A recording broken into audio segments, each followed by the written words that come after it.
So this is something extraordinary. How is it that the Quran, we have not examined the Quran. As an ummah, we have a romantic attachment to the Quran. Most of us say, oh, the Quran, what a great book, and have never even read it. They've never read it, right? We're like people in the restaurant who look at the menu for 50 years and never order to taste the food. We just look at the headlines, right? Right? You go into the restaurant and it says shish kebab, and you don't even know what that is. And you just look at it and stare at it. And the garçon comes to the table and says, would you like to take your order? I'm still thinking about it, right? Really, that's what we're like. We're like people that have never bothered to taste the food that Allah has given us. Food for thought, right? Food for thought. The Quran, and this is why this romantic attachment to Islam is a flimsy attachment. It's an attachment that leads to extremities. It's an attachment that leads to passion when one is impassioned. And passion, as every ancient Arab knows, is something that is incompatible with the intellect. Like in the story Imam al-Qushayri mentions about the usfur, there was a sparrow on the top of Suleiman's place of worship, and he was trying to convince a female sparrow that he was a worthy mate, and she wasn't paying any attention. This is a story. And he said, you know, if I wanted, I'd turn this dome right over on the head of Suleiman for you. And so Suleiman, who knew the interpretation of the birds, called him down. And he comes down, he's all shaking and his little sparrow heart's beating. And he says, Suleiman alayhi salam says to him, what made you say that ridiculous remark? And the sparrow said, oh, Prophet of Allah, don't you know that lovers are never taken into account for what they say in the presence of their beloved? Right? In other words, I was in a state of passion. You can't take me into account. And this is the reality of, you see, we have these passionate displays. In fact, there was something somebody told me about. I didn't see this, but there was a demonstration, I think it was in Canada, and they fought. The Muslims were fighting over who was going to lead the demonstration against the bombing of Iraq. Right? This is a disease of the heart. It's called hubb al-riyasa, love of leadership. I'm the leader. I'm the spokesman here. Really, it's a disease. And I'll tell you something about this age. This is an age, it's a leaderless age.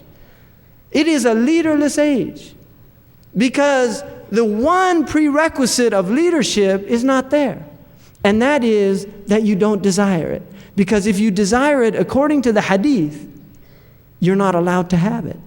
We don't give هذا الأمر لمن يطلبه أو يحرص عليه. We don't give this affair, meaning ruler, governance, leadership, to anyone who seeks it or covets it once he obtains it.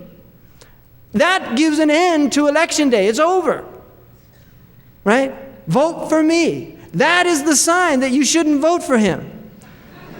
Seriously, he was a frightening military leader, but the only leader that the Americans probably ever should have had was Sherman, Tecumseh Sherman, who said when he was asked to run for president, he said no. If nominated, I wouldn't run, and if elected, I wouldn't rule.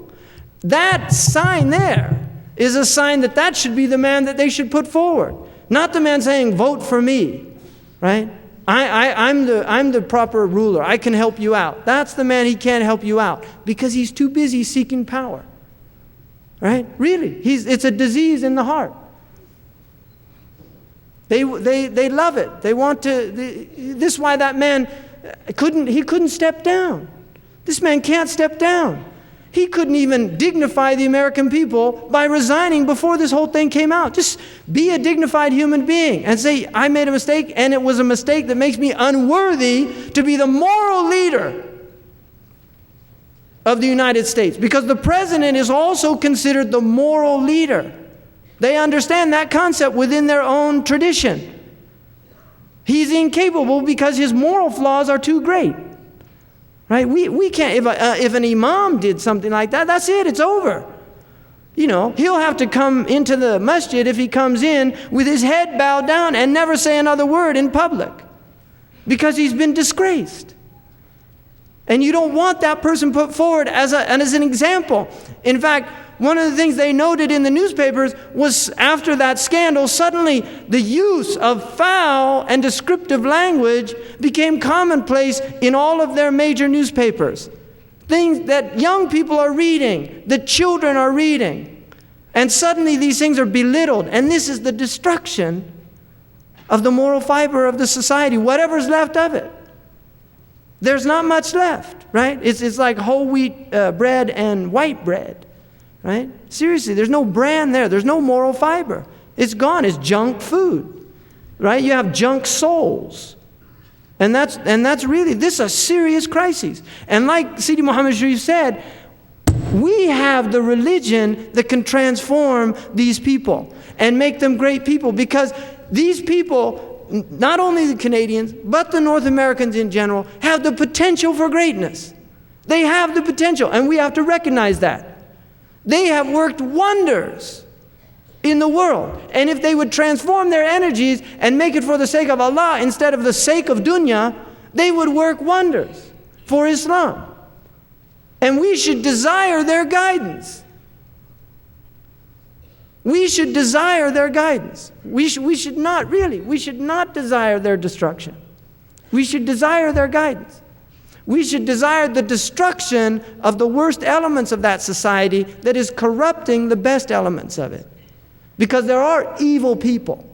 And there are. We have to deal with that. That is a reality in our tradition. There are evil people with evil ideas and evil thoughts, and they set out to corrupt the hearts of human beings.